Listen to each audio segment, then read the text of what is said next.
நமஸ்தே. பெரியவா சரணம். இந்த குழந்தை பெரியவா கிட்ட ஒப்புத்துன்றது 4000 நாமா குறைச்சலாக தான் எழுதியிருக்கேன் அப்படின்னு சொல்லி பெரியவாட்ட ஒப்புந்துட்டாச்சு. இப்போ பெரியவா பாக்கி பக்தாளெல்லாம் அங்கே இருக்கிறவாளெல்லாம் உட்கார சொல்லிட்டா. சிஷ்யர்கிட்ட சொல்லி எல்லாரும் என்ன பனிஷ்மெண்ட் வரப்போகிறதுன்னு பார்த்துட்டு இருக்கும் பொழுது கருணாமூர்த்தியாக இருக்கக்கூடிய பெரியவா ஏதோ அந்த குழந்தை பாவம் தெரியாமல் ஒரு சின்ன தப்பை பண்ணிடுத்தோ, ஆனால் இப்போ நம்ம என்ன பண்ணணுங்கிறத பார்ப்போம். 4000 நாமா குறைச்சலாக இருக்குது. அந்த நாமாவை இப்போ எப்படி குறைச்சலை எப்படி சரி கட்டுறதுன்னு தான் நம்ம பார்க்கணும் அப்படின்னு சொல்லிட்டு இங்கே உட்காண்டிருந்த பக்தா எல்லாருக்கும் உங்களுக்கு எல்லாம் ஒரு நோட்டு கொடுக்க சொல்கிறேன்.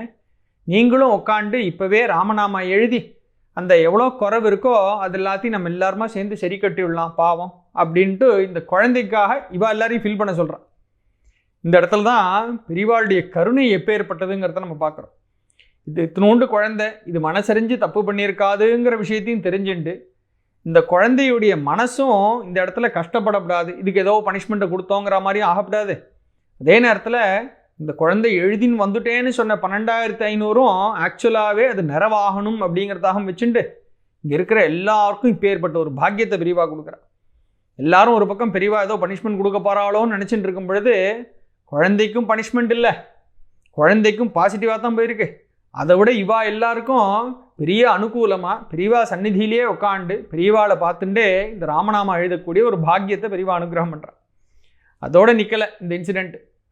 இந்த குழந்தையெல்லாம் எழுதி முடித்து எல்லாரும் திரும்பி சப்மிஷன் வந்த உடனே இந்த குழந்தைகிட்ட சொல்கிறாலாம் பெரியவா, அந்த வெள்ளி காசு தொலைச்சிட்டியாக்கும், சரி போனால் போட்டோம், நான் உனக்கு வேறு காசு தரேன் அப்படின்னு சொல்லிட்டு சிஷ்யாள்கிட்ட உள்ளேருந்து எடுத்துன்னு வர சொல்லி இந்த குழந்தைக்கு 1 லட்சம் எழுதினா கொடுக்க வேண்டிய தங்க காசை அந்த பவுனை இந்த குழந்தைக்கு கொடுத்து விட்டாலாம் பெரியவா.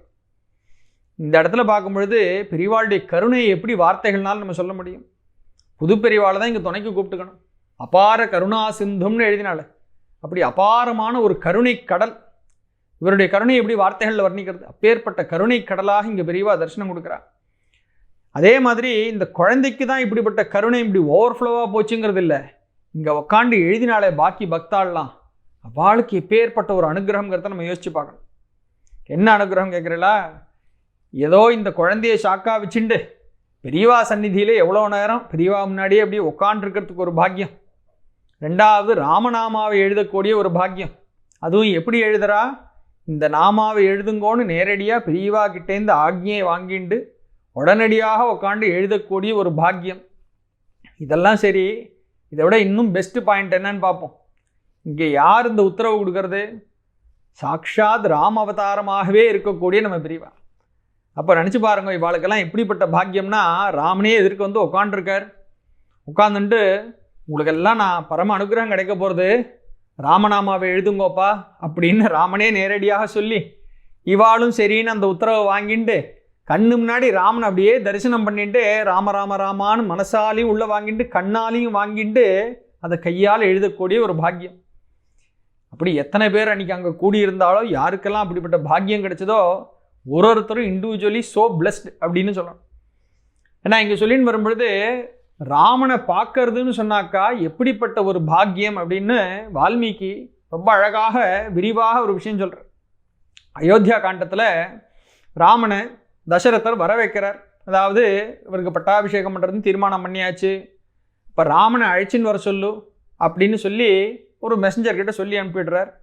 ராமன் தன்னுடைய தேரில் கிளம்பி தசரதரை பார்க்கறதுக்காக வந்துட்டுருக்கார். இப்படி வரக்கூடிய அந்த ஒரு போர்ஷன் இருக்கே அயோத்தியா காண்டத்தில் முதல்ல வரக்கூடிய இந்த 2 சர்க்கங்களில் வருது. அது சொல்லும் பொழுது ராமன் பேரில் இந்த ஊரில் இருக்கிற மக்களுக்கெல்லாம் எந்த அளவுக்கு ஒரு பிரியம் இருந்தது அப்படிங்கிற விஷயத்த இவ்வளோ அழகாக வர்ணனை பண்ணின்னு வர்றார். இந்த மக்களுக்கு எப்படி இருந்ததுதான், ராமனுக்கு பட்டாபிஷேகம்னு சொன்ன உடனே பல பேர் நினச்சாலாம், இந்த ராமனுடைய அப்பான்னு ஒருத்தர் இருக்காரு, யார்? சாக்ஷாத் தசரதன். அவருக்கு பட்டாபிஷேகம் ஆகும் பொழுது நான் எவ்வளோ சந்தோஷப்பட்டேனோ, அவருடைய அப்பாவுக்கு பட்டாபிஷேகம் ஆகும் பொழுது எவ்வளோ சந்தோஷப்பட்டேனோ, அதெல்லாம் இப்போ ஒன்றுமில்லைன்னு ஆகிடுது. ஏன்னா ஏன் ராமன் இப்போ பட்டாபிஷேகம் ஆக போகிறது, இவனுக்கு ஆனாக்கா இதை விட என்ன பெரிய சந்தோஷம் இருக்குது எனக்கு அப்படின்னு எல்லாரும் நினச்சாலாம். எல்லாருக்கும் என்னமோ தன்னுடைய ஒரு குழந்தையே அப்படியே இங்கே வந்துட்டு இருக்கு, இப்போ தேரில் தன் குழந்தைக்கு ஆக போகிறதுங்கிற மாதிரி தாய்மார்கள்லாம் அப்படி நினைக்கிறாளாம். இன்னொரு இடத்துல அற்புதமான ஒரு வார்த்தை கொடுக்குறார் வால்மீகி. இப்படிப்பட்ட ஒரு வர்ணனையை கொடுக்கணுமானாக்கா சாக்ஷாத் வால்மீகி மகர்ஷினால் மாத்திரம்தான் முடியும்னு சொல்கிற மாதிரி அப்படி ஒரு வர்ணனை கொடுக்குறார். அங்கே ஜனங்களுக்கு ராமன் மேலே எப்படிப்பட்ட பிரியம் இருக்கணும்னு சொன்னால் எந்த வார்த்தையை போட்டு சொல்கிறது, எது மேக்சிமம் பிரியத்தை எப்படி எந்த வார்த்தையினால் எப்படிப்பட்ட ஓமையினால் கொண்டு வர முடியும் அப்படின்னு நம்ம யோசிப்போம். என்னுடைய உயிர் மாதிரி நீ அப்படின்னு நம்ம சொல்கிறோம் இல்லையா, அந்த உயிரை சாதாரணமாக உள்ளுக்குள்ளே இருக்கிற உயிரையே ரொம்ப ஜாக்கிரதையாக காப்பந்து பண்ணி ஜாக்கிரதையாக ரட்சிக்கணும்னு தானே எல்லாரும் யோசிக்கிறோம். அந்த உயிர்னு மாத்திரம் சொல்லலை, பகிஷ்சர பிராண இவ அப்படின்னு போட்டார். அந்த உயிரே வெளியில் நடந்துட்டு இருந்ததுன்னா, வெளியில் பகி சரஹா வெளியில் நடந்து கொண்டிருக்கக்கூடிய அந்த பிராணன் அப்படின்னு ஒரு வார்த்தையை போட்டார்.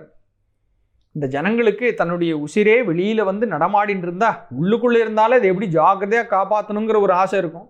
அந்த உயிரே கண்ணு முன்னாடி பார்த்து அது அழகாக இப்படி வெளியில் நம்மளை சுற்றி நடமாடுறதுனாக்கா எவ்வளோ ஆசையாக எவ்வளோ பிரியமாக அது மேலே இருப்போம், எப்படி அதை ரட்சிப்போம். அது மாதிரியாக இந்த ஜனங்களுக்கு ராமன் எப்படி இருக்கான், வெளியில் இருக்கக்கூடிய வெளியில் நடமாடக்கூடிய தன்னுடைய பிராணனாக ராமனை பார்க்குறாலாம் இந்த ஜனங்கள். அப்படிப்பட்ட ராமன் இங்கே தசரதர் கூப்பிட்டாருன்னு சொல்லி போயின்னு இருக்கார்.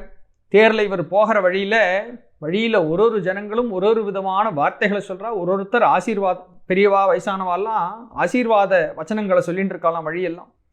ஏ ராமா, நீ பட்டத்துக்கு வரணுன்னா நான் காத்துன்னு இருக்கேன். நீ ஆட்சிக்கு வந்தேனாக்கா அந்த ஒரு நாள் என் வாழ்க்கையில் ரொம்ப சந்தோஷமான நாளாக இருக்கும். உங்கள் அப்பா ஆட்சிக்கு வந்ததை விட உங்கள் தாத்தா வந்ததை விட இந்த நாளில் தான் நான் ரொம்ப சந்தோஷப்பட போகிறேன்னு வயசானவாள்லாம் சொல்லி ஆசீர்வாதம் பண்ணுறாளாம். இந்த ராமன் என்ன பண்ணுறார், இப்படி போயின்னு இருக்கிற வழியில் பெரியவர்கள் வயசானவர்கள் சொல்கிறது, இவனுடைய வயசொத்தவர்களாக இருக்கக்கூடிய நண்பர்கள் சொல்கிறதுன்னு இப்படி பல பேர் சொல்கிற ஆசீர்வாத மந்திரங்களை வாழ்த்தொலிகள் எல்லாம் கேட்டுட்டே போகிறானா. கேட்டுண்டு போகும்பொழுது அவளை அக்னாலஜும் பண்ணுறானா ராமன். இவா ஒரு வார்த்தை சொல்லியிருக்கானாக்கா அவளை அக்னாலஜ் பண்ணும் இல்லையோ, அதுக்காக அவளை பார்த்து தலையாட்டுறதோ ஒரு புன்முறுவலோ இதெல்லாம் சொல்லிகிட்டே போகிறான். ஆனால் அவள் சொன்ன வார்த்தைகளை தன்னுடைய காதில் வாங்கி தலைக்கு அதுக்கு மேலே ஏற்றின்னு இந்த ஈகோன்னு நம்ம ஏற்றிப்போமே, அந்த மாதிரி காதுக்குள்ளே போட்டுக்காம இவாளையும் அக்னாலஜ் பண்ணிட்டு இவா சொன்ன வாழ்த்துகளையும் ரிசீவ் பண்ண மாதிரி வாங்கிட்டு அக்னாலஜ் பண்ணிவிட்டு ராமன் அப்படியே போயிட்டே இருக்கான். அப்படி போகக்கூடிய ராமனை யாருக்கெல்லாம் பார்க்கறதுக்கு பாக்கியம் கிடைச்சதோ அவெல்லாம் எவ்வளோ புண்ணியம் பண்ணியிருக்கணும்னு சொல்கிறதாக இங்கே வால்மீகி ஒரு ஸ்லோகம் கொடுக்குறார். எஸ்ச ராமம்ன பஷ்யேத்து எம்ச ராமோன பஷ்யதி நிந்தித்த சர்வலோகேஷு ஸ்வாத்மாப்பியேனம் விகர்ஹதே அப்படின்னு ஒரு வார்த்தை கொடுக்குறார். இந்த ராமன் இருக்கானே, இப்படி போயின்னு இருக்கானே இந்த ராமனை ஒருத்தன் பார்க்கணும்னு சொன்னால் அவன் இப்பேற்பட்ட புண்ணியம் பண்ணியிருக்கணும். அவனை பார்த்தவர்களும் சரி, அவனுடைய பார்வையில் நடுவில் வந்தவர்களும் சரி, மகாபாகியசாலிகள், மிகப்பெரிய புண்ணியசாலிகளாக இருந்திருக்கணும் அப்படிங்கிற பாயிண்ட்டை இன்னொரு ஆங்கிள்லேருந்து எடுத்துன்னு சொல்கிறார். இந்த ராமனை யாரெல்லாம் பார்க்கலையோ அவன் எப்பேற்பட்ட அபாகியசாலி அப்படின்னு சொல்கிறதாக. எஸ்ச ராமம்னு பஷ்யேத்து எம்ச ராமோன்னு பஷ்யதி. யார் ஒருத்தன் இந்த ராமனை தரிசிக்கக்கூடிய பாக்கியம் அவனுக்கு கிடைக்கலையோ, அல்லது எவன் ஒருத்தன் ராமனின் பார்வையில் படவில்லையோ அவன் என்ன ஆவான் அப்படின்னா நிந்தித்த சர்வலோகேஷு, எல்லா லோகங்களிலும் நிந்தனை செய்யப்படுபவனாக இகழப்படுபவனாக அவன் ஆவான். ஏன், ராமனுடைய காலத்திலேயே இருந்திருக்கான். ராமன் கண்ணு முன்னாடி இப்படி போயின்னு இருக்கக்கூடிய அற்புதமான ஒரு காட்சி அவன் கண்ணு முன்னாடி விரிஞ்சுன்னு இருக்கு. அப்படிப்பட்ட சூழல்ல ராமனை தரிசிக்கக்கூடிய ஒரு பாக்கியத்தை இவன் விட்டுவிட்டானே, ராமனுடைய பார்வையில் படாமல் போயிட்டானே, இவன் எப்பேற்பட்ட அபாகியசாலின்னு எல்லாரும் இவனை நிந்தனை பண்ணுவானாம். எல்லா லோகங்களையும் எந்த பக்கம் ஓடி போனாலும் தப்பிக்க முடியாது. நிந்தித்த சர்வலோகேஷு. மற்றவா தான் திட்டுவாளானாக்கா அது மாத்திரம் இல்லைப்பா, ஸ்வாத்மாப்பியனம் விகர்ஹதே. அவனுடைய சொந்த ஜீவன் இருக்கே அவனே தன்னைத்தானே ரொம்ப நொந்துப்பானான், தன்னைத்தானே சபிச்சுப்பானான். நான் எப்படிப்பட்ட பாவத்தை பண்ணினவனா போயிட்டேன், இந்த ராமனை இப்படி பார்க்க கொடுத்து வைக்கலையே, ராம தரிசனம் கிடைக்காம போயிடுத்தேன்னு சொல்லி தன்னைத்தானே நிந்தனை பண்ணிப்பானான், தன்னைத்தானே சபிச்சுப்பானான்.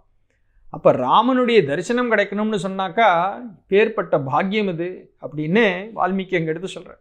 அப்படிப்பட்ட ஒரு பாக்கியம்தான் இந்த இடத்துல இந்த சம்பவத்தில் பெரியவா சந்நிதியில் உட்காண்டு பெரியவாளே சாட்சாத் ராமனையே அப்படியே பார்த்துண்டு ராமனுடைய வாக்கையும் கேட்டு ராமன் சொன்ன ஆக்ஞையை வாங்கிட்டு எழுதக்கூடிய பாக்கியம் இத்தனை பேருக்கு கிடச்சிது அப்படின்னு நம்ம அங்கே பார்க்குறோம். சரி, இதெல்லாம் ஒரு பக்கம் இருக்குது. நம்ம பெரியவா இருக்கால சில இடத்துல ரொம்ப அழகாக சஸ்பென்ஸு சர்ப்ரைஸ் எல்லாம் வைக்கிறதுல ரொம்ப கைத்தேர்ந்தவராக இருக்கா அப்படின்னு கணபதி என்ன ஒரு அழகான இன்சிடெண்ட் ஒன்று கொண்டு வரா. அந்த இடத்துல இந்த ராம தரிசனத்தை பற்றியே பெரியவா ரொம்ப அழகான ஒரு பாயிண்ட், ஒரு என்ன சொல்கிறது, சர்ப்ரைஸாக அல்லது சஸ்பென்ஸாக இந்த இடத்துல ஒரு பாயிண்ட்டை கொண்டு வந்து போடுறேன். பெரியவா ஏதோ சொல்லிட்டு வரா, ராமனை பற்றி சொல்லின்னு வரக்கூடிய ஒரு கட்டம். இதெல்லாம் சொல்லின்னு வந்துட்டு ராமன் எப்படிப்பட்ட ஒரு தர்ம விக்கிரகமாக இருக்கான்னு எவ்வளோ பேர் வாக்குனாலும் நம்ம கேட்குறோம். மாரீச்சன் மாதிரி ஒரு எதிரி பட்சம் சத்ரு பட்சத்தில் இருக்கிறவன் மூலமாக கூட தர்ம விக்கிரகம் அப்படின்னு அவெல்லாம் கொண்டாடக்கூடியவராக ராமன் இருக்காரோ இல்லையோ.